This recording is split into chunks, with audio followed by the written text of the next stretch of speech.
Hello everyone! Creed 2 comes out this month, and I thought it'd be a good time to revisit all the Rocky films leading up to Creed 2. Here we go.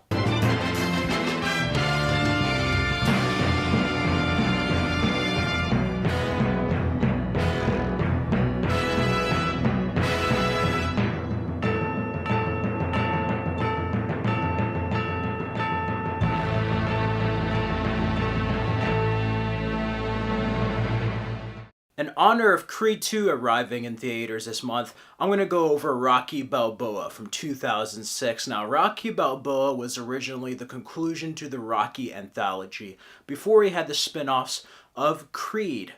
Rocky V was both a critical and box office failure in 1990, and it was kind of a sour note for the Rocky saga, so to speak. Even Sylvester Stallone didn't really like how it ended.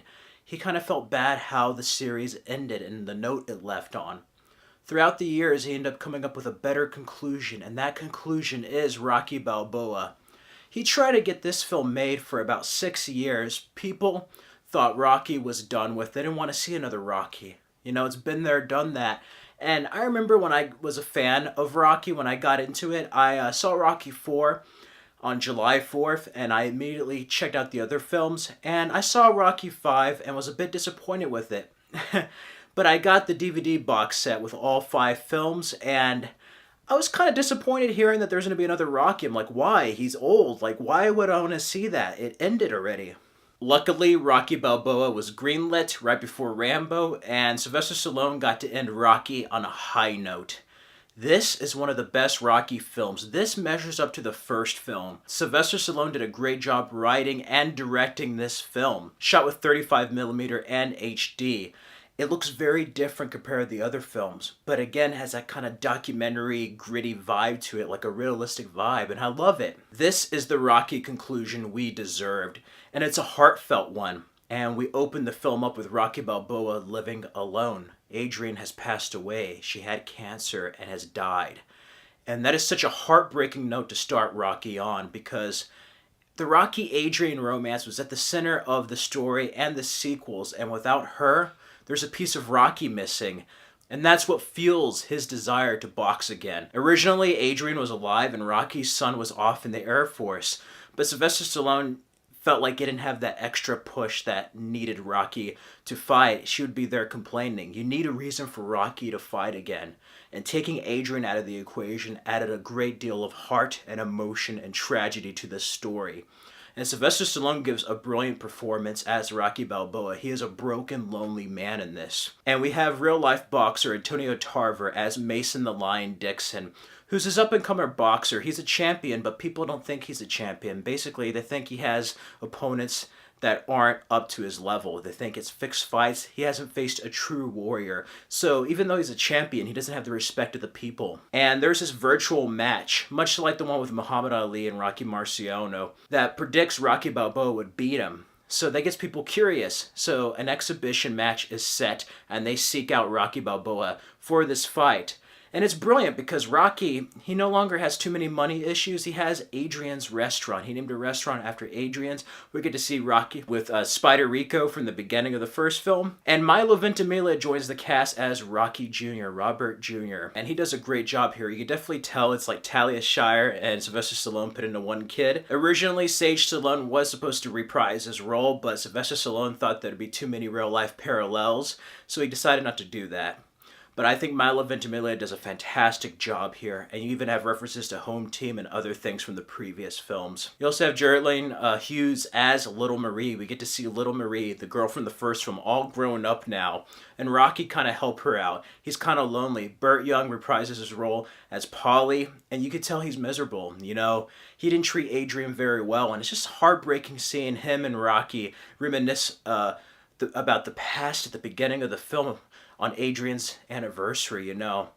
And I love the father-son relationship. Great motivational quotes about, it's not how hard you hit, it's about how hard you can get hit and keep moving forward. How much you can take and keep moving forward. That's how winning is done. Now, if you know what you're worth, now go out and get what you're worth. But you can't be blaming others, saying you're not where you want to be because of him, her, or anyone. Cowards do that, and that ain't you. You're better than that. I just love that moment there. And the boxing commission does kind of give him some trouble with licensing, but he brings up the pursuit of happiness and going out and believing in yourself, even when other people don't believe in you. And there's a great lesson there. Sure, he is a bit older, but Rocky's supposed to be younger. This film was supposed to be made earlier, and Sylvester Stallone was inspired by George Foreman's match in 1994. And I'm glad he made this. Take boxing out of it, this is still a damn good film, a good dramatic film. Seeing how Rocky's life turned out and living without his wife, you know, all this anger and sadness is built up in him that he needs to unleash. And they do comment about his age. It's not totally unrealistic. They call him Balboasaurus and stuff like that. When he fights, he gets his butt kicked at the beginning. But he goes up against Mason the Lion Dixon and goes the distance. And I love the HBO pay-per-view camera setup. They did that after a real fight at the Mandalay Bay. And it was just probably one of the most realistic fight scenes I've seen in a movie, and definitely in the Rocky series. You also have Tony Burton back in a brief role as Duke. And the training montage and cinematography were just great. He even lifts up a dog like in the original script for Butt Kiss. You get Take It Back, which by the way has been performed by Sylvester Stallone's brother Frank Stallone. I forgot to mention that in my other reviews. It's nice hearing that back from the earlier films. Overall, this is Rocky returning to his roots and concluding on a high note. In many ways, Rocky comes full circle, and it's another tale about a man going the distance when nobody believes he can. And that is such an endearing tale that is as old as time. And I love how this ends. Him gaining the audience's respect, going out on his terms. And that ending with Adrian's grave is just heartwarming and just great how he fades out from camera. Such a perfect conclusion. Even without Creed, this is the best way for Rocky to end. It was a much better conclusion than Rocky V. And it really took everything you loved about the earlier films and brought it back in a new way. And I just love it. Even the flashback sequences, certain moments that are just heartfelt.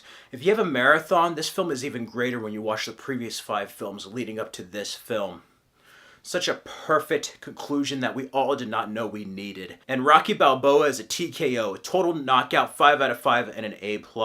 It's one of the best films of the series and my second favorite out of the first 6 films personally. This is just a fantastic, fantastic film that is well written, directed, shot. They filmed this in 38 days. And everything about this is just great. There's some good deleted scenes with Paulie having a girlfriend, dealing with more grief on Adrian, and stuff with Rocky, but I like it. I like the relationship with his son, and how he deals with the burden of getting older, you know. That's life.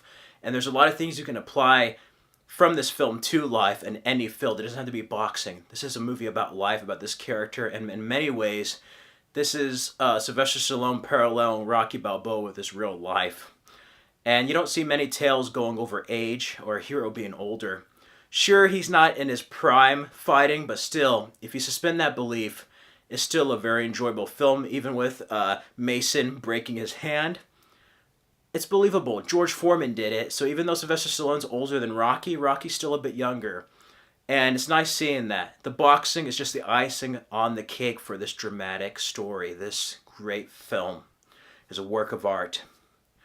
And it's undisputed. That is my thoughts on Rocky Balboa. Feel free to let me know your thoughts on Rocky Balboa. And if you have not seen this and seen the earlier films, do yourself a favor and check out Rocky Balboa. Again, you can follow me on the Stardust app at Fred Film Fanatic. Like, comment, and subscribe for more videos. And stay tuned for my review of Creed before we get to Creed 2 this Thanksgiving.